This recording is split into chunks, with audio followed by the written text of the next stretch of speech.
Hi, this is Rebecca's Real Chat, the podcast where we talk about love, life, and everything in between.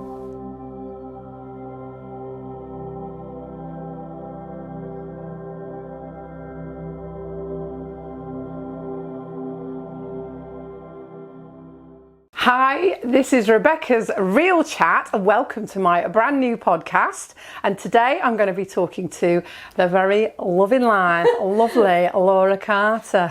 Oh, hi. And we're going to be talking about motherhood, mental health, probably a bit of spirituality, and who knows what else, because I have got a little lucky dip of topics to cover. But first of all, let's smudge you. I need to smudge you, okay? Smudge me. I love a good smudging. Yes, so let's get that negative. Not that I'm not feeling any negativity. Let's get that negativity away. Great. I'm not feeling any. I'm just saying we're purifying as opposed to. Let's do it together. There we go. Smudge, smudge, smudge. Gosh, it smells of weed, doesn't it? I know, badly. Okay, right. You've been smudged. Now the first thing I want to do with you, I wanted to give you a birthday present first. Oh, cute! Because we both had birthdays recently, haven't we? You. And it was kind of a bit of a moving in because you got your new house. Yeah. So I got you your very own smudge. Oh my God, no, that's so exciting. Under that little thing there. Oh, thank you so much. Thank you. That's really, You're welcome. Really, this is amazing. Thank you. Can I open it now? Yeah, open it now. Oh, this is really cute. Oh, hello, what's this? I picked some crystals for you. Oh. And you can kind of put it on your keyring if you want. Or I love so that. So you can kind of carry it. There's about protection and that is really, healing really and self-love and things, because we're both into a little bit of crystals, aren't we? I love a crystal. So there is rhodochrosite, moonstone, a bit of tourmaline, and I can't remember the other one, but I'll get back to you on that one. Get back to you on that one. That's amazing. Honestly, thank you so much. I love anything like that, so thank you. So how we thought I'd start this off, so Laura does not know what we're doing here. I thought to find out who you are, you're probably going to hate this, but just bear with it. I'm going to Google you. Oh my God! I've already done it, first of all, so you don't need to worry. So, okay, when people Google me, I've got things like news of the world coming up about kind of. This. But let's just see, because I think you're going to think you're going to prepare for yourself for the worst, but. So, bearing in mind, I haven't Googled myself. Well. For about 5 years, because I was just so scared of what would. Yeah, I was so scared of what would come up. So this is like a big deal that you're doing this. Okay, Laura Carter. Oh my gosh. Harlot, womanizer. No, it's not. Great. No, not at all. So what comes up is you're an English actress. Yes. Well, more like ex-English actress. Well, the first picture that I see is Once Upon a Time in London. Yes. Is it your little acting role? Yeah, I mean that was a tiny acting role, but that's what's come up on the front page. That's come up as number one. Cute. Then he's got your Instagram, proud mama, TV model and creative. We're here to learn, evolve, grow, and have fun along the way. Loving life. Hashtag love. That should actually be your hashtag. I know. Hashtag loving life. Laura loving life. You've got a Wikipedia. English actress. Appeared at the 17th series of Big Brother, finishing 9th place. You've got like the Sun, some different newspapers. A lot of it, obviously, around the Big Brother thing. Nothing. I'm not seeing anything negative. Does that surprise you? Yeah, I like it. It does surprise me, but then I think, well, actually, it's been 5 years since I was in the limelight and did Big Brother, and 5 years since I was in that whole kind of toxic world. I deliberately removed myself. So actually 5 years on, I'm actually so glad that that's what comes up, and that was my what's the word? That's what I wanted to happen. That's your blueprint. What do you mean? Well, that's you. That you were. I think in the past, when we've been working together, and stuff, you've been worried about your media blueprint. Yeah, footprint. Blue footprints. Yeah, that's why that was actually really for me, because I've said to you in all the therapy that I've had with you, it's the media footprint that kills me, because it's what you see on Google and what's been written about me is completely not who I am. So exactly, you've just done that, and actually it's not too bad. Exactly. So does that give you a little bit of peace of mind as well, knowing that that's people are not kind of label, all these journalists that might have labelled you and trashed you out at the time. Nobody's interested. Which nobody's for me, interested. Exactly, and it for me that is huge. That's what I wanted to do. I wanted to completely separate myself, walk away, move away from all the toxicity that was happening, and I feel just so good and so positive. I'm in such a good place that actually.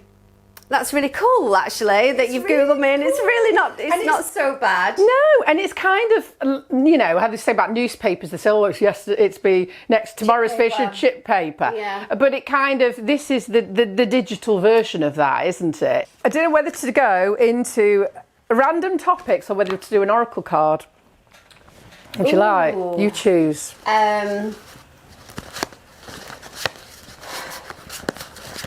Let's do the random topics first. Okay, right. So random topics is that one. Look, I've got my little cards here. I'm actually scared now. Oh, yeah.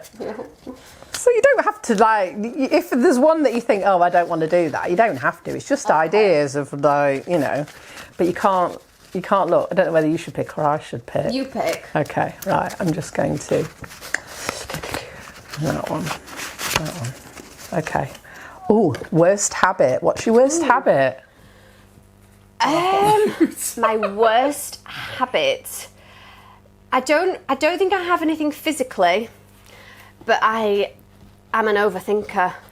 So is that a habit? Yeah, it is. I was hoping for something like you trump a lot or something funny. No. A bad habit. Pick your nose, pick your skin, pick your toenails. I don't do any of those things. I don't do you any of those things. Can't be that perfect. I'm not perfect. Not perfect. I just don't have anything that I habitually do. Yeah, that's good. That's good. But like you say, it's not a visual thing for you. It's the internal thing, which is. That's what I mean by I don't have anything physically that I do to myself. But I fixate. Actually, I don't do it so much anymore. But because I've worked through it. On the other side, it says therapy. Yes, it does. But yeah, because you taught me not to kind of overthink things and but be more present. Be more present.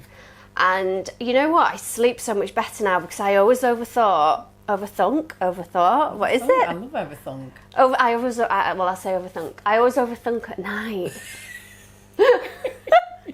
At night, when you're just about to go to sleep and you can't get to sleep because you think about something that happened 20 years ago. But yours, I suppose, was catastrophizing, wasn't it? Like thinking about, and even to, the fact that you've come here and we're doing this, we were just joking about earlier, but 6 months ago, you'd have wanted a full list of all the questions. You'd have wanted to see all these cards, and just the build up to it, you'd be leaving me voice notes, wouldn't you? Go, I know, I just wanted to just check that, and I've just had a thought, and it would just be there in your mind, wouldn't it, for weeks, until you build yourself up into such a high level of anxiety around it. And today, the unknown. Today I actually embraced the fact that I have no idea what you're doing. I didn't have a clue that you were going to do the whole Googling me thing. I could have killed you. No, I'm joking. It's fine. I just totally embraced it. And that just shows, doesn't it, how far you've come. Yeah, baby. This past year. So we're overthinking. I think is something that a lot of people can relate to, and it is very debilitating, because when you're overthinking and you're catastrophizing and you're creating the worst scenario in your head, which it's no wonder you make yourself terrified, because you're thinking of the worst. I mean, my motto used to be,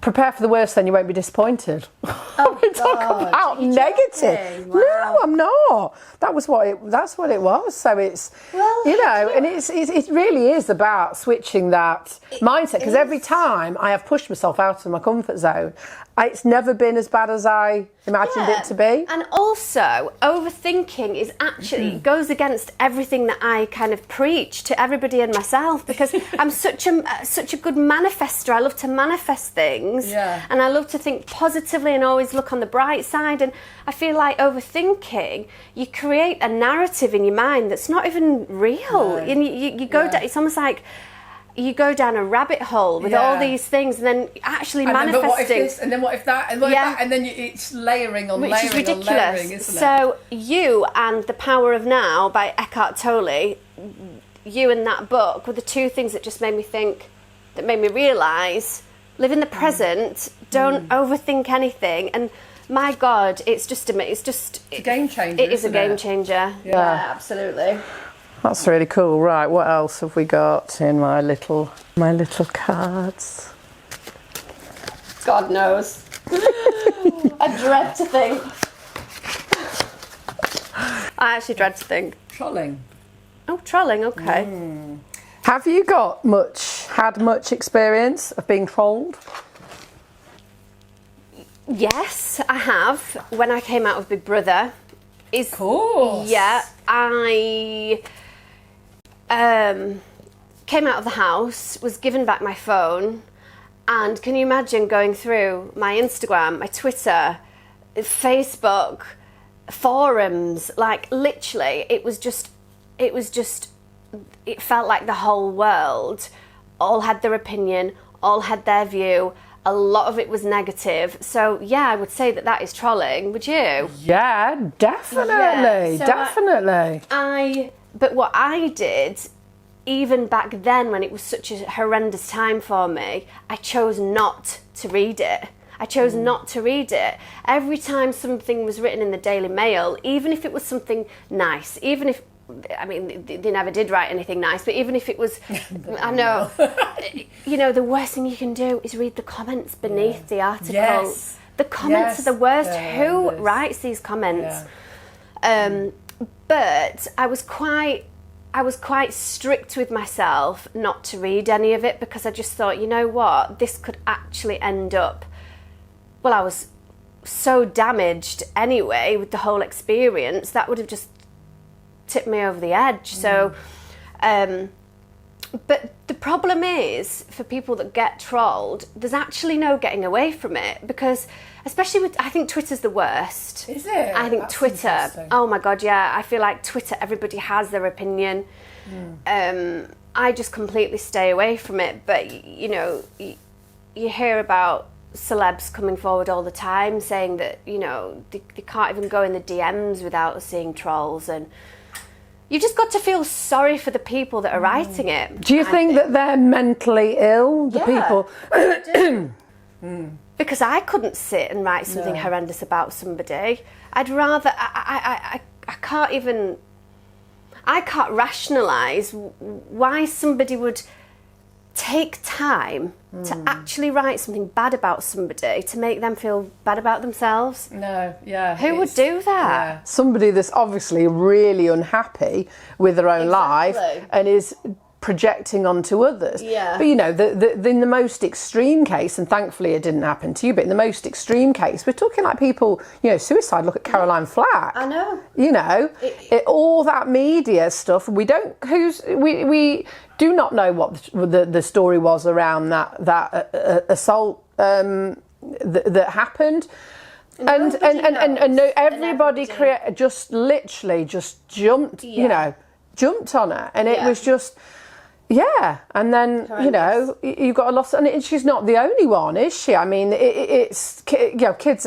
It's happening to kids. Kids are taking their own lives, because they're being trolled on social media, or they'll put a photo up, and because we're so, to a certain extent, the society that we live in at the moment is like narcissistic. We want the likes, we want to show ourselves, we do want other people to approve of what we put out there. Some, say, 13-year-old kid who's a bit self-conscious but has tried to make herself look nice and put a picture on social media to then get a load of what she did, like just insulting, derogatory remarks, when actually it was probably coming from a place of low self-esteem. Absolutely. To then actually to get all that is it's horrendous. Well, when we were at school, we didn't have any of the social media, so we both experienced being bullied at school, but it was at school. Nowadays, so you could get away from it. You can go home and get away from it, and have a breather from it almost. Yeah, and it's people when it's at school. Yeah. Well, not saying don't necessarily know them, but they are a person. You can see who it is. Yeah. And that they are at school, at your school. Whereas trolling, you haven't got a clue. It could be who it is, how old they are, where they live, that you've never met them, they don't know who you are. Anything about you. Well, they think they do, but and it's really easy for me to sit here and say this now, because obviously I didn't feel it at the time when I was being targeted and being trolled so much, but you have to really just think, you don't know who these people are, you're never going to meet them, they're never going to meet you. And it is their issue. It's their issue, not yours. You have to just kind of separate it, but again, it's really easily said than done, isn't it? Of course, yeah. I think for me as a therapist, the advice that I would give to people is that don't use social media to build your self-esteem. If you're feeling like you need to build your self-esteem, do that separately of social media, or follow inspirational people on there. So honestly, actually, again, I'm mentioning my trainer, but you and my personal trainer have just been my mentors this year, and you've both been amazing. But he actually posted something yesterday on Instagram about, actually, you can use social media in such a positive way. It's up to you decide who you follow. Yeah. You can unfollow people that are making you feel insecure. You can block them. Report comments. Yeah, and because it's so easily done, you can sit there and you can just scroll through. Sorry about that bang, by the way. That was just, obviously, it's Nottingham, so we get a few shootings here. Oh my God! No, I'm joking. What the actual hell? What was Sorry, it? I'm joking. It's probably somebody firework or something. Sorry, I didn't mean to interrupt. So, by the gunshot, right? So you can sit mindlessly, can't you, for hours? But I've really taken a real point to literally the only people I follow are the people that inspire me. And it can turn into a nice experience. Absolutely. And anyone that says remotely anything that is that I don't like, just block them. Actually, you have on Instagram now, don't you? They actually don't show any comments that can be bad. Have you seen that? No. So it's a new thing. No, I think it's been on there for a while. I have it on mine where. It almost filters out. It filters out the bad. So they have keywords. So if anyone calls you, I don't know, like a slang or whatever. They filter it out so you can't see it. You can click on it and look, but they filter it out. Which is a really good feature. Good. Yeah. But I think I would just say to people, don't using social media to build your self-esteem is a dangerous game to play. Look at it's all within, isn't it? Like that whole kind of having self-esteem and growing self-esteem is not going to come from other people. No. It's an internal job. It's internal. So you cannot give other people, especially complete strangers, that power over your well-being. Absolutely not. Because absolutely not. They don't know you. They don't know you. It's got to, like you say, follow the right accounts, block anybody that is being abusive, and yeah, just read and immerse yourself in lots of things that are going to help you feel confident and feel valuable as a person for who you are. You know, you've got to feel that yourself without, you know, without seeking it from other people. Massively, like validation from other people, and you know, it's a slippery slope. This year has just been so incredible for me because I've literally immersed myself in the personal development and the, you know, well, all thanks to you really, but God, I feel better about myself than I ever have done because I've worked from the inside out. Yeah. And I don't need anyone to validate me. No. High five, girlfriend. That's how we roll. I love it.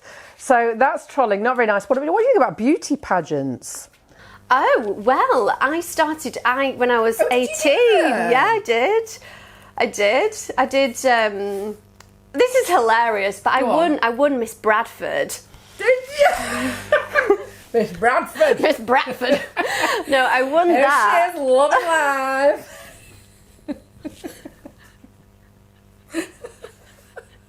It's actually so funny, but yeah, I did it. And then went on to do Miss England, and I did Miss... There was everything, wasn't there? Miss British Isles, Miss Great Britain. I mean, it's.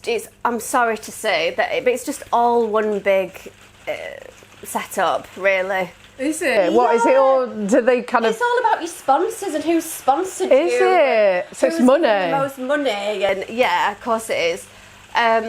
Beauty pageants, I think, are a thing of the past. They surely don't still happen, do they? Well, surely not. I think they do. I mean, what about kind of the whole culture, say, in America about the kids' beauty pageants? Because I just, you know, I just despise them. They make me feel really uncomfortable to see them. These little. You should never girls and boys. Put your child into a beauty pageant. I mean, have you seen the episode of Friends where Phoebe convinces Rachel to take the baby? It's hilarious. It's actually really funny. It's just taking the mick really out of, you know, parents that do it.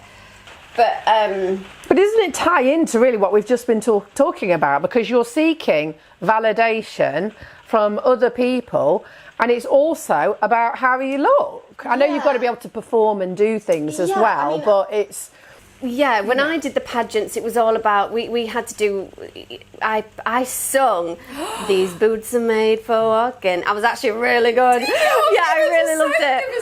I'm going to have to try and find a clip of that, because it's actually, I loved it, but it was all about the performing aspect as well. But of course, it's, you know, it's who's got the biggest, bounciest blow and who's the prettiest, and it's really bad because it's making people just rely on the outer shell, isn't it? Yeah, that's what I mean. It's not anything to do with what's on the inside. It's, you know. And how do you think, you know, for people, maybe sort of children that are maybe getting put into pageants and kind of not winning them and stuff, you know, you do have to wonder how many, is this kind of parents that are kind of, I wish that almost like, this is what I wanted to do, so I'm going to, you know, reliving it through and it becoming a bit almost suffocating for the child, that they feel like they have to do this for the approval of their parents. Yeah, it's not. Which is, you know, that I think can be quite. Yeah, because it's totally different to being taken to a dance competition or something that shows a talent. You can't just be paraded on a stage. To be judged on how pretty you are at 6 years old? What about the bikini? They do. I think as young as 4, I think. Jeez. But what about kind of wearing the bikini things where the kids are wearing bikinis and the makeup and the little... that's just wrong, isn't it? Just feels a bit... I'd go as far as saying it's sexualising, like... Children. A child, because, you know... You shouldn't really be, and you know, wearing a bikini for the. What am I trying to say? For wearing a bikini, yes, showing so much flash as a child. Yeah, that's like an adult thing. That's like showing your body as an adult, not as a child. Yeah. And also, you're so you know, if you're thinking you don't want to disappoint your parents, you know, you're doing all that because you feel like you have to, and not because, you know, as an adult making a choice that I want to do this. You know, you're wanting to, you know, your parents want you to do it and you want to please your parents. Yeah, and I just guess it just goes back to, if you're, you know, subjected to that as a child, you're just going to go through your adult life seeking validation for your appearance, aren't you? Yeah. For your appearance from other people. Which is where you get this real sense of a lack of worth. Yeah. Because it's, you know, if you haven't, to a certain extent, I felt it. When I was escorting, I had a lot of guys saying, oh, you know, so beautiful, you know, a lot of praise, a lot of admiration. You know what I'm talking about. And it was nice, and I enjoyed that. And when I stopped doing it and was trying to find my feet and decide, like, well, what is my purpose on this planet? Like, what am I supposed to be doing? I just moved here. I was living on my own. I was doing loads of therapy training qualifications and things. So I was studying.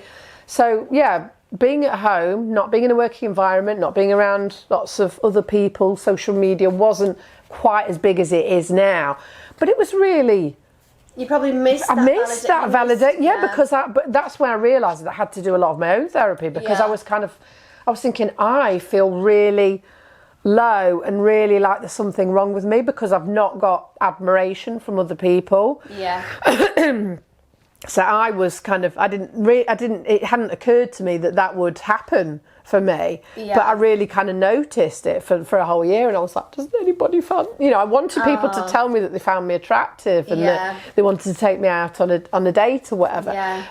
She was just so used to it, and so it's almost like you take it for granted, but it doesn't, there's no depth to that, is there? It's a very kind of superficial thing, and it's all the power is with the people that are giving you the praise. You're giving away all your power when you say, I need other people to tell me how how lovely I am, how pretty I am.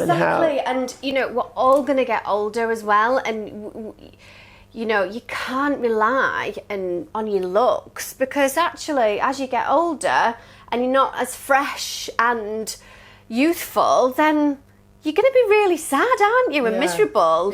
Yeah. Aren't you? Or be thinking you've got to have constant surgery to kind of not look a day older, because it's so important, you know, how you look. Exactly. And I think, you know, it's difficult when we both of us have been in a situation where we've got bullied for how we look at school, and that really does give you the message, doesn't it, from a very early age, that it really matters what you look like. It matters what my colour my hair is, what my body shape is for me, what my face shape is. Yeah, exactly. I mean, school is absolutely it's cutthroat, isn't it? Kids are the worst. Kids are so mean, cruel. I mean, the stuff that I had cigarettes put out on my head because I had red hair. Like, I was sat on the back of the bus, and I remember this girl literally stubbing her cigarette out on my head, saying it doesn't matter because her hair's on fire anyway. And like, can you imagine that? I was literally I think I was about 12. Did you do anything? Did you report it? No. No, I was the same. I didn't report. I didn't report. You just think. I just literally. Because you're dead, do you? You like. Giggle. I don't even know what I did, but it was absolutely traumatising. Yeah, it's humiliating. Isn't it? It's humiliating, and especially when there's kind of a gang and it becomes like this. You almost want to kind of shrink, don't you, and not be seen. You just don't want to be seen, because you build up a level of shame about how you look. I just thought there was something wrong with it, intrinsically wrong with how I looked. It's really sad. It's really sad, and that's why it's so lovely. Like when we've done the inner child, like I've done it on myself, but I've done it with you, haven't I? The inner child healing is just being able to go back to that child and just tell her that she is enough, and love her and hold her, and everything that we do for our own child, if they came back from school saying that that's what they were experiencing. It's just, Yeah, it's so damaging. I mean, so damaging. I'm ashamed to say that I verbally bullied some other girls, because it was a bit. I suppose I was thinking, wow, this. First of all, I had my best friend was very narcissist, and I've kind of realised now, I've connected all the dots from having a domineering narcissistic mum to every relationships throughout my life, whether that's been friends or boyfriends. In the past, I've been subconsciously attracted to narcissists, and my friend was very narcissistic. She was a bully anyway, but I was friends with her. And then, so I would sometimes verbally bully other people, and I used to think, well, I have to put up with it. Well, maybe you just didn't. Maybe you were doing it because I did it because I just thought, well, I have to put up with it. It was a kid. That was I was a kid. Yeah. You know, at the end of the day, wanting to fit in, and it's just like, oh, is this how it works? Is this what you do? Yeah. Like, okay, people are doing that to me. Yeah, I do. Do it to them as well, and it's so damaging. But it means that from a child, we're really getting, and God forbid what it's like now with social media. But that message, even before all that. Both of us were getting the message that it's not how we look is not acceptable for society. I always felt like the odd one out at school, but we've spoken about it loads, haven't we? How in our elder years we almost wanted to almost rebel and be not the odd one out, but the different one, and embrace being different. Whereas back then, it's just. You just want to be normal. You just want to fit in. Yeah. Like, did you see? I literally went into a little ball then because that's what you feel. Like. You literally feel like, please, just let me fit in. Yeah. I just want to. And we both became the funny ones, didn't we? Yes. That's the really funny thing. Yes. We both became the class clowns, the entertainers, like the drama queens, the one that.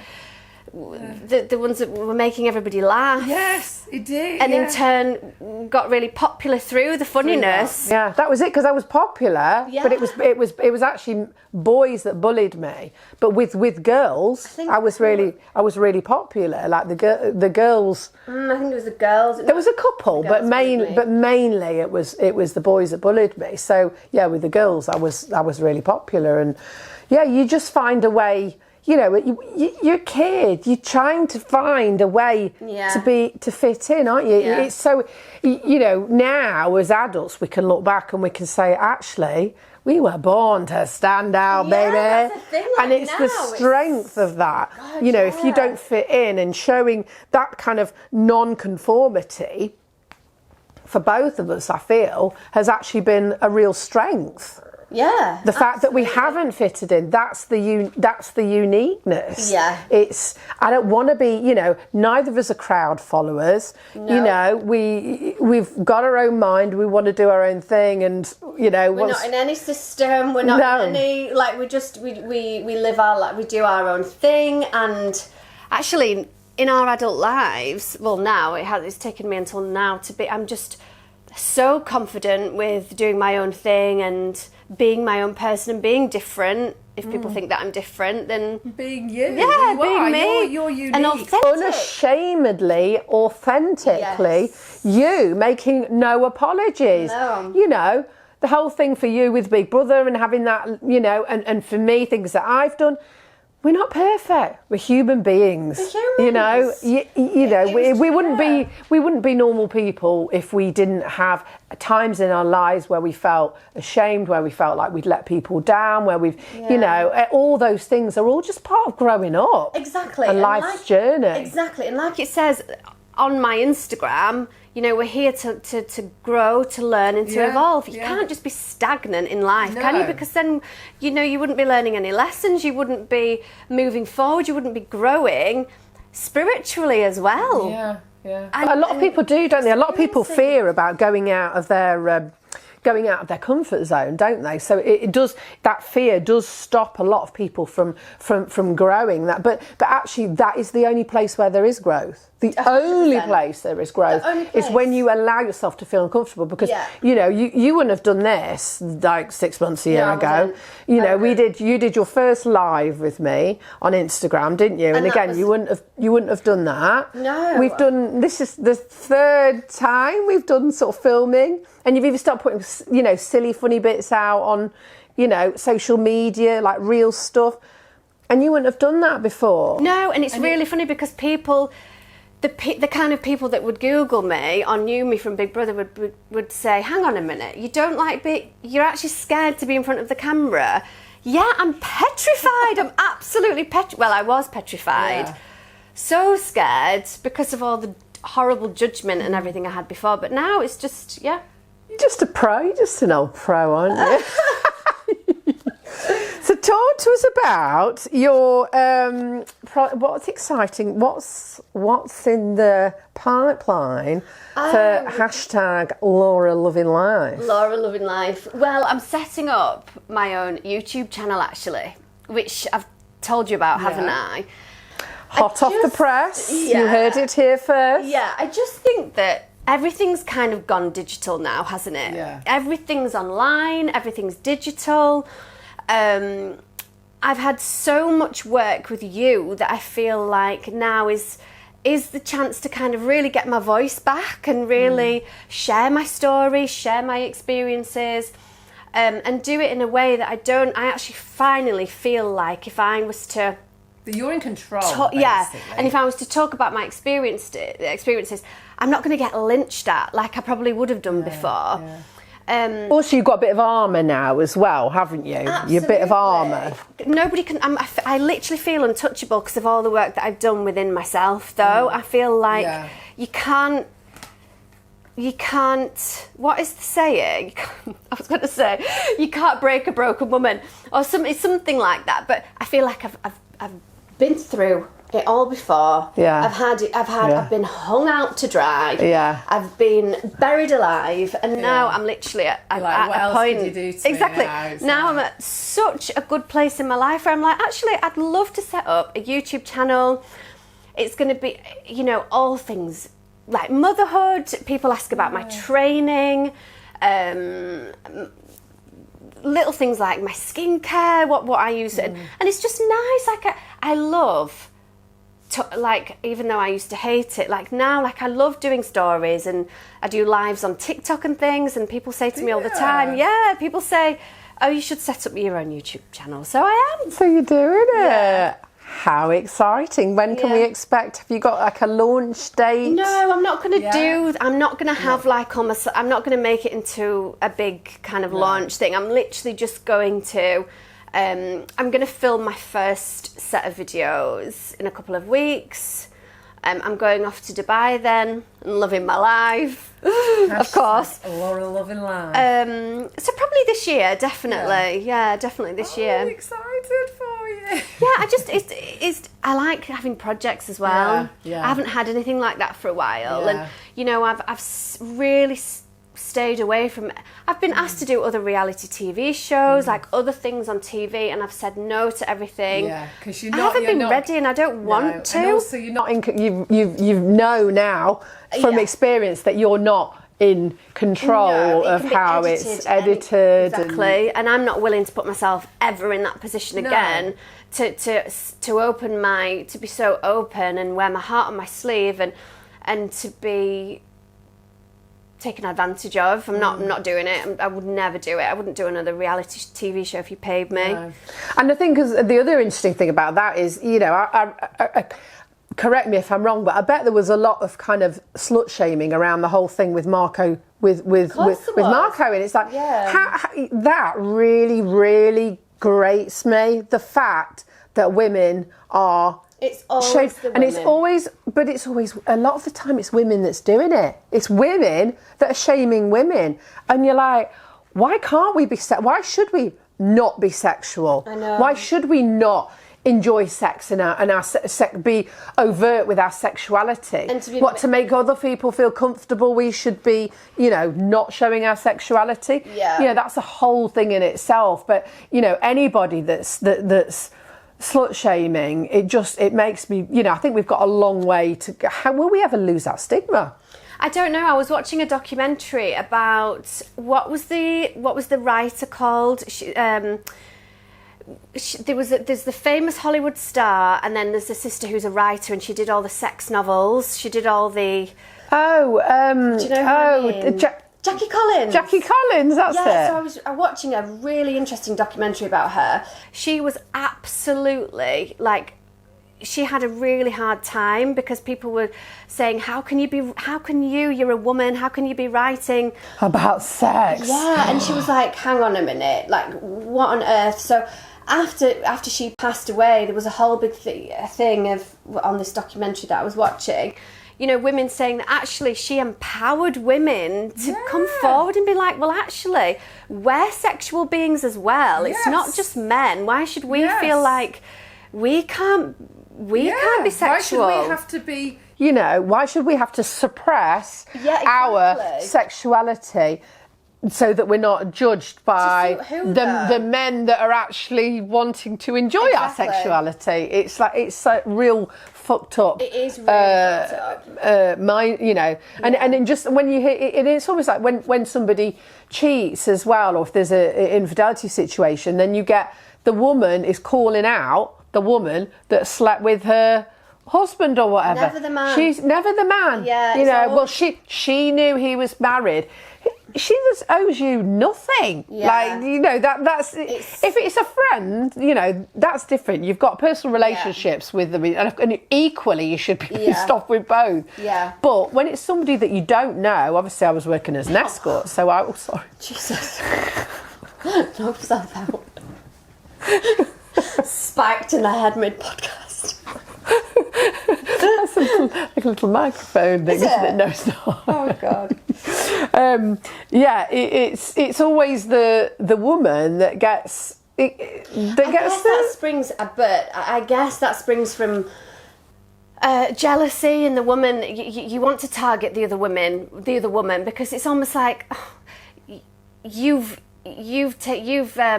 taken my husband from me, whatever. But I've actually been in that situation, you know. I have been in a situation where I found out that my ex had, been, whatever, cheating. And actually, do you know what? It wasn't even as far as that. I found out that he'd been, like, just dating other girls, like taking them out for dinner and whatever. And I never, ever, ever, ever blamed the girl, ever, because they didn't know about me. They had no idea about me. It was him. And as much as it was awful, and, you know, I felt a real sense of, I was devastated. I could never blame the girl for that because it wasn't. You weren't in a relationship with them. Yeah, well, exactly. It's him, isn't it? And I think that this is where, no matter how much we try and lose this stigma around women, you know, not being allowed to enjoy and express their sexuality, as much as we try, I think this is the bit that's always going to hold us back from making any true progress with it. Definitely. As soon as, you know, and it's not even, it's in the media as well, isn't it? The way that the media will report different stories of infidelity, the way they do it, you know, the woman's taken the husband, you know, it's always the husband. I don't know if you've ever seen that the husband's taken the wife. Have you ever seen a story? No. Oh, it's never that, is it? It's a husband stealer. It's always the woman that steals a husband. It's never a husband that steals a wife. When actually, it's the guy he's the one that's. It's messed up, isn't it? It is messed up. I'm conscious that we're coming towards the end of our hour. What I'd really like to do is an oracle card for you. Oh, I love an oracle card. If you're up for that, a bit of definitely. Oracle. Shall I choose? I'm stiff in my old age. Oof. Oh, stop it. Well, you got to get to... We're going out, aren't we? Out. Taking advantage of the situation and going out. Not in Nottingham. We introduce you to... Right. Okay, what are we feeling today? I don't know, I thought Oracle of Seven Energies just sprang to mind then. How do you feel about that? Yeah. Shall we do it? Is there anything you're wanting a little bit of guidance with today? Yes, is there? I don't want to vocalise it. Okay. Of course it is. Yeah. So you just tell me if it means, you know, if it's meaning Yeah. anything to you? I'm very strongly feeling it as well. Oh. And I never usually do I? I'm always like, oh, I don't know, but today I'm really. There is something that's. I wonder if I can guess off camera, obviously. Right, here we go. Talk to me, cards. Do you want to pick one or shall I pick it? You pick it. Okay, right. Let me call in the magic of the angels. Oh, I thought you actually were then. Did you? Always. Always. I know. We did our little full moon ceremonies, don't we? Yeah. Ears wide open. Ooh, okay. Right. Let's have a look. Okay, key concepts. Deep listening as a gift we give to others. Understanding someone else's needs. Showing focused attention. Tuning in to another and letting go of the ego's need to be heard. So it says the world is constantly speaking to us and offering clues about what is really going on beneath the surface of things. We all have the capacity to hear beyond the noise that reaches our ears. The challenge is when we feel misunderstood and unheard. When we feel insignificant, it's easy to over-explain ourselves in an attempt to get acknowledged. I feel like that's so relevant to you. Yeah. Now is the time to let all of that go. Offer your attention as the great gift it is. It's time to stop multitasking, checking your phone, thinking of what you're going to say next, and doing all the other things that keep you from connecting fully. Is this sounding? I feel like it is. Yeah. Whenever we are in a state of chaos and distraction, paying attention to only some of what is being said, we lose the ability to pick up on everything, including that which is not being said. Deep listening is the way in which we immerse ourselves in the truth of the world. In this way, with ears wide open, we also open our hearts and minds to understand more than what is conveyed through words alone. Opportunities arise from the subtle cues we miss when we are not 100% present. Purposeful, open listening is an act of true respect and intimacy. When you are in the space of receptivity, letting go of the need to be heard or to be right, you become expansive and alert to meaningful potential. Right now, keep your ears wide open and you will find more than you were searching for. So, yeah. Is that kind of saying like go a little bit deeper and don't necessarily just kind of stay connected and to your kind of true purpose almost? I feel like it's saying for you that the meaning is to almost like look for the things that aren't being said, so not the words, look beyond the words. Yeah. That's what I'm feeling. Okay. That it's the bits to hear. That's it. Instinct to hear the bits that aren't being said. Yes, so feeling kind of the guide. Using your intuition, and tuning in to what's being said without being vocalised. Okay. Does that kind of fit in with what you're... I've been doing loads of meditation actually and really trying to tune in to almost like the inner voice really.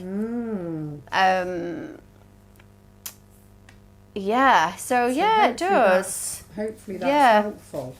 And before we go, have you enjoyed this? What else has she got in her bag? So, I was just going to do You never know with Rebecca. a shame. If you could just, here's the vibrator. Oh if you could What the actual? We've gone No, I was just going to do. We've gone from the beauty of and pureness of oracle cards to sex toys. I was just going to do a shameless plug here because you've got my book. Have you got? I have. Which one did you got? I read this one. It's did I read that? No, this is I read this one. Like it was almost like a Diary of a Call Girl kind of thing. Yeah. Did you enjoy it? Loved it. It was brilliant. So yes. Interesting. If you don't follow Laura on social media, first of all, go and follow her, and obviously wait for this YouTube channel, which is going to be awesome. Yeah. And if you don't follow me on social media, then you should. Rebecca __Dakin on Instagram and Twitter. Good job she got that one right. Pause there. So the reason why I'm showing you these is because I want to get rid of them. I'm literally not going to make any money. I just want them gone. I've got loads of books, loads of sex toys, because the therapy has been really taking a different, I've been really focusing on the therapy side of my work, and I really feel like I've been going down that direction. Says me holding some Kegel balls and weaving them your way.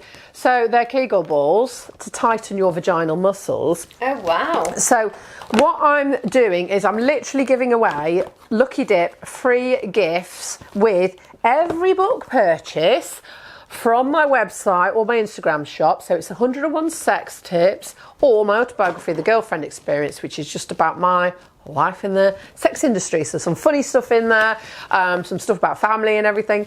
And if you go on my website, or if you go through Instagram and you type in the code I love free stuff, love with the LOVE, no slang here, you will get 10% off the book copy, and then you just get a free gift. It cost me more to the postage, £3.95. I'm ending up spending like £10 on postage.